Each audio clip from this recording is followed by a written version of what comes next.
जब डॉक्टर लोग प्रिस्क्राइब करते हैं मेडिसिन, वन टैबलेट 3 డాక్టర్లు times a day ఏదైనా with మందు milk. తీసుకోమని సూచించినప్పుడు ఒక वैसे ही మాత్ర लेना है, పాలతో 1 tablet రోజులో 3 times 3 a సార్లు day తీసుకోండి అని అంటే with milk.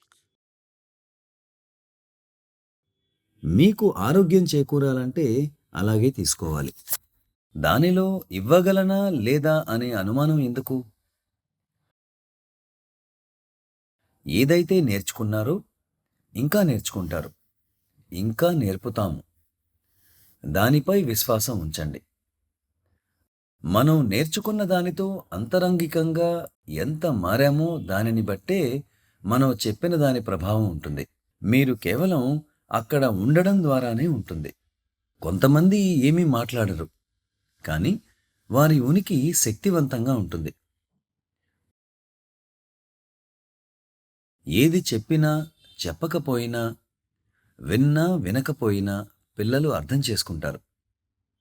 బాడీ లాంగ్వేజ్, ప్రకంపనలు, అలాగే వీటితో పాటు మీరు కలిగి ఉండే శక్తి క్షేత్రం, जो मेडिटेशन करते हैं ना, उसका फील्ड ऑफ एनर्जी ధ్యానం बहुत యొక్క अलग శక్తి होता है, క్షేత్రం उसका ऑरा बहुत చాలా अलग होता है. భిన్నంగా ఉంటుంది. ఎలా అంటే కోపంగా ఉండే వ్యక్తిలాగా. మీకు బాగా తెలుసు కదా.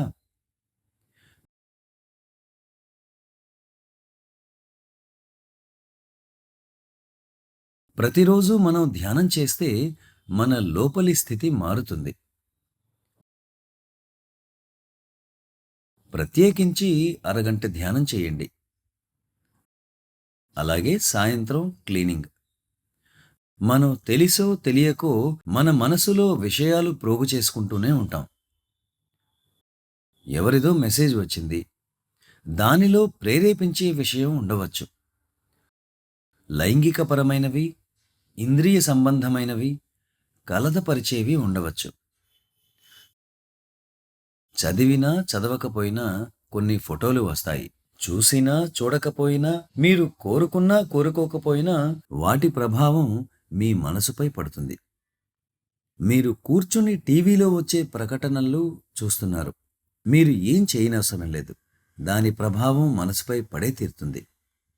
अब मूवी देखा कुछ, मैं ఏదో ऐसा సినిమా नहीं कहता हूँ చూశారు, कि आप मूवी मत देखो, నేను बिना क्यों చూడవద్దని देखे. చెప్పను. ఏదో శృంగారపరమైన దృశ్యం వచ్చింది, మన మనసు ఆలోచిస్తూనే ఉంటుంది. నా భర్త కూడా అలా ఉంటే బాగుంటుంది అని ఆలోచిస్తారు కదా. तो बेकार का हम बोझ उठा लेते हैं. ఏ వికారాలైతే మన మనసును ఇబ్బంది పెడుతున్నాయో వాటిని శుభ్రం చేసుకోవాలి.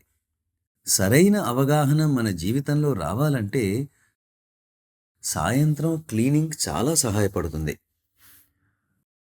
రాత్రి పడుకునే ముందు భగవంతునికి మనం చేసుకునే ప్రార్థన. హార్ట్ఫుల్నెస్ సాధనలో కేవలం ఈ 3 విషయాలే ఉన్నాయి: ఉదయపు ధ్యానం, సాయంత్రపు క్లీనింగ్, రాత్రి చేసే ప్రార్థన. కేవలం 3 నెలలు చేసి చూడండి. మీ జీవితంలో ఒక విధమైన ఆందోళన తొలగిపోతుంది. మీరు పూర్తిగా మారిపోతారు, అది గ్యారంటీ. ఇది అందరికీ చెబుతున్నాను. కేవలం 3 నెలలు శ్రద్ధగా సాధన చేయండి. मैं समझता हूँ कि ये सब चिल्ड्रन ఎన్సీసీ నుండి వచ్చిన పిల్లలు ఎవరైతే ఉన్నారో వారు మీ సంస్థలో ఒక మెడిటేషన్ క్లబ్ లేదా ఆధ్యాత్మిక క్లబ్ ప్రారంభించండి. इधर एनसीसी का जब प्रोग्राम शुरू होता है या एंड, అందరూ ఎన్సీసీ ప్రోగ్రాం మొదలయ్యే ముందు కానీ పూర్తయిన తరువాత కానీ ధ్యానం చేయండి, చాలా ఆనందిస్తారు. ఇంటి దగ్గర కూడా చేయండి. కాలేజీకి వెళ్లే ముందు ధ్యానం చేయండి. వచ్చాక క్లీనింగ్ చేసుకొని నిద్రపోయే ముందు ప్రార్థన చేసి దాని అర్థంపై ధ్యానించండి. కొంతమంది మంత్రజపం చేస్తూనే ఉంటారు, కానీ దాని అర్థం అవగాహన చేసుకోలేరు. దానివల్ల లాభం లేదు. మీరు ఒక పుస్తకం చదివి దానిని అర్థం చేసుకోకపోతే ఇంకా చదివి ప్రయోజనం ఏమిటి?